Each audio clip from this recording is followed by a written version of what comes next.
Les gens réussissent ou échouent selon la valeur qu'ils donnent à certains détails. Est-ce que vous êtes ici? Très souvent, les gens n'échouent pas à cause des grandes choses. Non. Et moi, j'ai vu des gens qui ratent un examen et puis c'est seulement une erreur qui a fait perdre 6 points.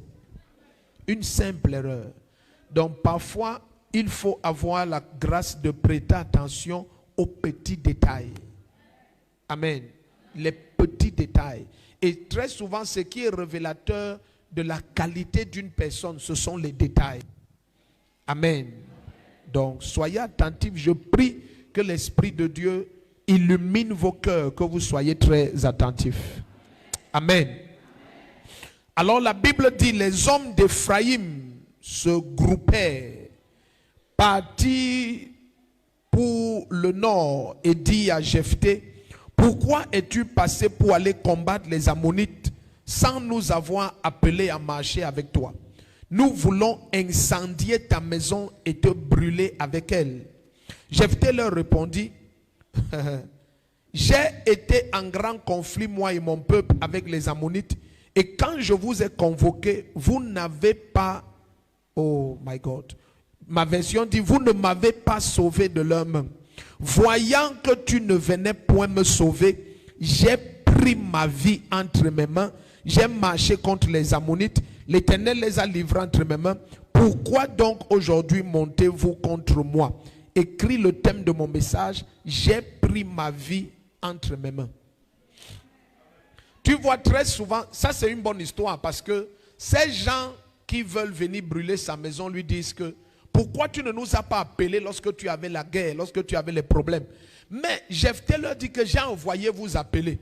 Et j'ai vu que vous ne veniez pas. Il y a plusieurs sons de ma voix bien-aimée. Ça fait des années que tu cries, que ce soit à Dieu ou aux hommes. Et tu as l'impression que personne n'écoute tes cris. Je viens au nom puissant de Jésus-Christ. Quoi que ce soit qui est resté comme une situation paralysante, la main du Seigneur t'exauce aujourd'hui au nom puissant de Jésus. Regarde, le plus dangereux dans la vie, c'est lorsque ton espérance est reportée. La parole du Seigneur dit que lorsqu'une attente est reportée, c'est une grande peine dans l'âme. Lorsque tu places ton espoir dans des hommes et tu attends pendant longtemps et personne ne manifeste de la miséricorde ou de l'empathie ou de la grâce en ta faveur, ton problème peut durer longtemps. Dans Jean chapitre 5, à partir des versets 30 là-bas, ou même commençons au début pour ceux qui aiment lire la parole, la Bible dit que lorsque Jésus était arrivé à Bethesda, il y avait 5 portiques et toutes sortes de malades, mais il a vu quelqu'un qui était là-bas depuis. La Bible dit que ça faisait 38 ans que ce monsieur était dans la situation. Il y a des gens qui souffrent longtemps. 38 ans, le même problème. Et ma Bible dit que lorsque Jésus est venu vers lui, il lui a posé une question étrange. Il lui a dit, veux-tu être guéri? Et la réponse du monsieur est étrange. Le monsieur a dit, je n'ai personne. Tu sais, une des raisons pour lesquelles très souvent les problèmes durent longtemps dans la vie de plusieurs, c'est que leurs regards sont orientés dans la mauvaise direction. Suivez-moi très bien, suivez-moi très bien. Suivez bien ce que nous allons partager. Je vous ai dit, soyez attentifs aux détails. Comment les gens parviennent à détruire leur vie, même quand ils sont dans un programme comme celui-ci? Certains vont se focaliser sur ce qui est inutile. Pourquoi l'homme, s'il a la chemise, il n'a pas la cravate?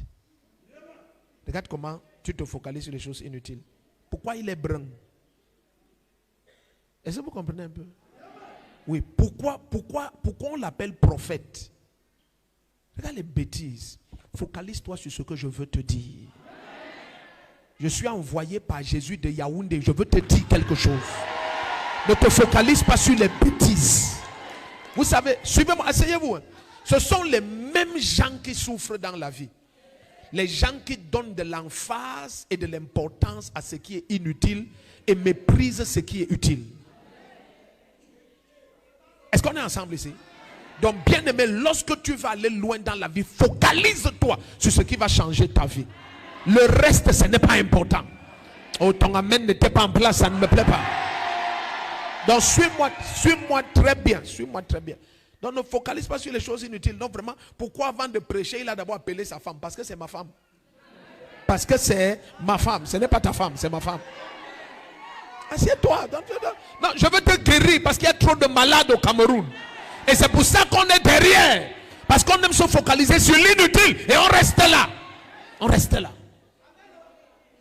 Je veux comprendre pourquoi il tient le micro comme ça. Parce que je ne tiens pas comme ça. C'est aussi simple que ça. Est-ce qu'on est ensemble ici? Quelqu'un qui doit prendre sa vie entre ses mains. Il y a une mentalité que tu dois avoir. Un temps vient où tu as tellement attendu des gens et tu as été déçu que tu dois prendre ta vie dans tes mains. Tu as tellement tourné tes regards vers les gens et tu as vu la déception partout. Tu dois te lever. Et ce qui est terrible, je vais te choquer, c'est que tous les gens vers qui tu cries espèrent que tu échoues. Regarde, quand ils sont... Attends, non. Ouais. Attends. C'est parce que le message aussi, ça me fait quelque chose. Pourquoi est-ce que le monsieur part combattre ses ennemis, ses problèmes? Quand maintenant il gagne les Ammonites, ses propres frères qu'il avait appelés ne sont pas venus. Quand ils apprennent qu'il a gagné les Ammonites, ils viennent maintenant créer les problèmes que pourquoi tu es parti faire la guerre, tu ne nous appelles pas, on va brûler ta maison. Ça veut dire que ces gens voulaient que les Ammonites le tuent. Ils espéraient que ses ennemis le tuent. Il y a des gens que quand tu entres dans un problème, ils attendent que ton problème là ce soit ta fin. Mais ils vont attendre pendant des années. Tu vas briller.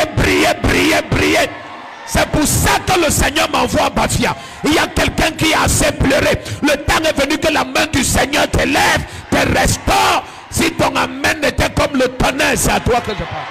Assieds-toi. Quand ils ont vu que son problème ne l'a pas tué, ils ont dit, ah, nous on vient te tuer alors. Nous on vient te tuer. Pourquoi tu ne nous as pas appelés? Il dit, je vous ai appelés. Voici les gens que j'ai envoyés, voici la lettre, voici ce que vous avez répondu. Vous avez dit que vous arrivez, j'ai attendu, vous ne veniez pas. J'ai attendu, vous ne veniez pas. Il y a des gens, écoute bien aimé, il y a des gens que lorsque tu cries à eux pour la pension des enfants, ils te disent ne te dérange pas. En septembre, rappelle-moi. Jusqu'en octobre, il ne fait rien. Mais quand il apprend que ton enfant est major en décembre, il revient te dire que dis-nous dans quoi tu as trempé. Trempé dans quoi? Trempé dans quoi? C'est la miséricorde de Dieu qui a localisé les enfants que tu ne voulais pas aider. Le premier qui comprend un peu dit un amen comme le tonnerre. Laisse-moi aller doucement. Laisse-moi aller doucement. Laisse-moi aller doucement. Je veux d'abord que tu comprennes qui est Jephthé. Parce que si tu ne comprends pas qui est Jephthé, tu ne vas pas comprendre ce message. Jephthé, c'est un enfant que son papa a eu dans le désordre. C'est un bâtard. Quand Jephthé a grandi jusqu'à un certain âge, ses frères qui étaient les enfants légitimes lui ont dit que un bâtard ne peut pas hériter avec nous. Sors de cette maison. Et c'est comme ça qu'on l'a chassé. Jephthé a grandi dans la rue. Il y a quelqu'un dans cette salle, tu es... Regarde, oh, je ne sais pas. Tu vois, il faut que Dieu m'aide à prêcher ce message. Je peux parler comme j'ai reçu. Écoutez, la pire situation dans la vie, c'est d'être orphelin du vivant de tes parents. Ils n'ont pas compris. Ils n'ont pas compris. La pire situation dans ta vie, c'est d'être entouré de ta famille et personne ne peut t'aider. J'ai dit la pire situation dans ta vie, c'est d'être orphelin du vivant de tes parents. Son père était là, sa mère était là, mais il était orphelin. On l'a chassé et il a grandi dans la rue. Avant, je croyais que les enfants de la rue, ce sont des orphelins, tout ça. Jusqu'à le Seigneur nous envoie évangéliser et gagner les enfants de la rue. On a découvert que la majorité, papa et maman vivent encore. Mais chacun vit sa vie de son côté. Il est la seule victime collatérale de leur inconstance dans la vie. Il est au milieu et il n'a personne. Pourtant les parents sont là. Donc Jephthé était orphelin du vivant de ses parents. Et le gars s'est battu. Mais ce genre d'enfant, tout le monde espère qu'il échoue. Mais comme c'est quelqu'un qui a compris très vite que quand on refuse de t'aider, ne pleure pas. Lève-toi et avance. Prends ta vie dans tes mains. Dieu est bon pour tous ceux qui l'invoquent. Il ne distingue pas entre entre le juif et le grec. Il est riche en bonté pour tous ceux qui l'invoquent. Romains 12 à partir du verset 10. Assieds-toi. Donc, lorsque ils ont découvert que Jephthé grandit et il est devenu un homme, un chef de famille, il a bâti des maisons. Un enfant de la rue avait déjà bâti les maisons. Il a construit des camps. Ils ont dit, le gars-ci, on va trouver une occasion de nous venger, on va le tuer. Il y a des gens que même l'affaire, c'est que tu respires encore, ça les énerve. Ça les énerve. Ça les énerve. Comment tu respires après tout ce qu'ils ont fait depuis ton enfance?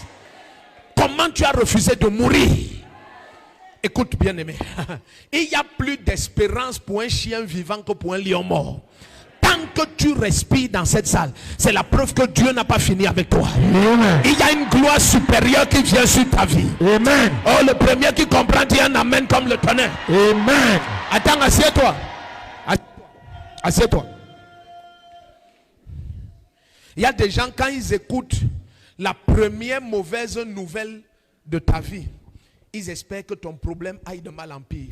Ma Bible dit dans le psaume 41 à partir du verset 3 que lorsqu'il s'approche de moi, c'est pour voir jusqu'à quel point ma plaie est grave, afin d'aller dire au dehors. Donc ils ne viennent pas te voir pour prendre les nouvelles en ce qui concerne ton bien-être. Non, ils viennent voir jusqu'à quel point ton problème s'est agrandi. Donc chaque fois quand ils venaient, au lieu de voir un malheur dans la vie de Jephthé, tu sais, quand tu as pris ta vie dans tes mains et tu finis par accepter que tu n'as que Jésus, tu n'as personne. Je prêche à moi-même. Si je te parlais, tu allais comprendre. Assieds-toi. La terre, si, plus vite tu comprends que tu n'as que Dieu, mieux tu seras. Amen. Si on te trompe que tu as quelqu'un à part Dieu sur la terre, on t'a piégé. Parce que le jour où une femme dehors va séduire et envoûter ton père, tu sauras que tu faisais mal de compter sur lui. Ce papa qui t'a tant aimé, il peut ne plus te reconnaître. La seule personne que tes ennemis ne peuvent pas séduire, c'est Dieu. Amen. On peut envoûter ta mère. Elle te regarde et elle désire te tuer. Jephthé, ceux qui l'ont rejeté ne savaient pas qu'ils l'ont aidé. Suivez bien, lorsque tu focalises tes regards dans la bonne direction, tu te braques sur Jésus-Christ. Qu'importe qui t'abandonne, c'est sans effet. Ta manière de dire amen ne me plaît pas, j'ai dit c'est sans effet. Ils n'ont pas compris comment la famille chasse Jephthé, la société chasse Jephthé. On ne l'a accueilli nulle part, on l'a jeté, il était loin. Ce gars a grandi comme la Bible dit qu'il était devenu un moment le chef des brigands. Lisez l'histoire de Jephthé, chef des brigands. La Bible dit qu'il s'est associé avec des vauriens. C'est comme ça que l'enfant là s'est battu jusqu'à grandir, jusqu'à devenir un homme. L'enfant qu'on a chassé de la maison de son père, il était petit garçon. Mais tout le temps, les gens se renseignaient. Écoute bien aimé, certains de ta famille qui font comme s'ils ne te connaissent pas, ils prennent de tes nouvelles tous les jours. Ils veulent t'utiliser pour prouver leur théorie. Quand on vous a déjà dit que si quelqu'un entre dans les choses de Jésus dans cette famille, tu vas souffrir. Mais bien aimé, ils vont te voir aller de gloire en gloire, triomphe à triomphe. Attends, suis-moi. Quand ils prenaient les nouvelles de Jephthé, on leur disait, ah, il a construit la maison, il s'est marié, il a les enfants. Ils disent, le gars, il faut qu'on trouve une erreur. Mais tu vois, comme la Bible dit dans Daniel chapitre 6 à partir du verset 1, que dans toutes les affaires du temple dans lesquelles Daniel opérait, on ne trouva ni erreur, ni faute, rien. Il était parfait. Donc quand ils ont regardé la vie de Jephthé, certains quand ils regardent ta vie, ils cherchent un moyen de t'accuser.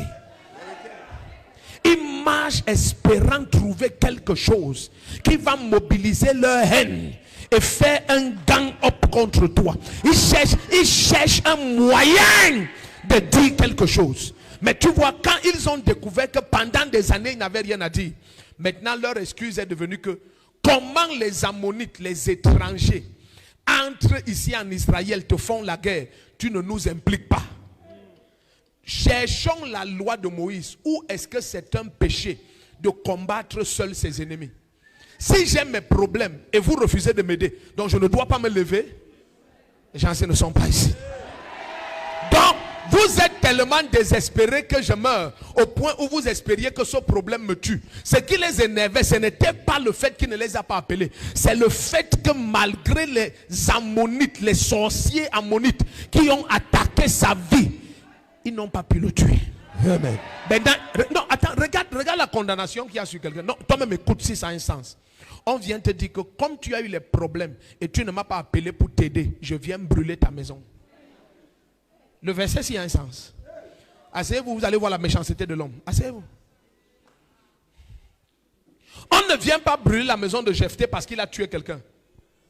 Hey, les gens, regarde. Si Dieu finit par t'expliquer pourquoi on te hait, tu seras choqué. Certains, on te déteste seulement parce que ton enfant a refusé d'échouer. Vérité.